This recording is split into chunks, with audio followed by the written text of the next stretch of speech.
On this day, the 4th of February, the birthday of Ireland's first female minister and a founding member of Fianna Fáil, Countess Markievicz, I am delighted to support Women for Elections More Women Day. Fianna Fáil has a long history of supporting equality and in supporting the participation of women in decision making. We want to continue this tradition and ensure there is significant increased meaningful female participation at every level of government. We have made some progress in recent years, but there's still a lot of work to be done.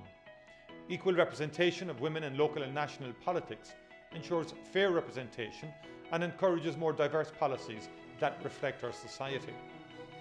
As we prepare for the local elections in 2024 and the subsequent general election, Fianna Fáil are fully committed to fielding more women candidates, at least 40%, and appointing more female local area representatives across the country.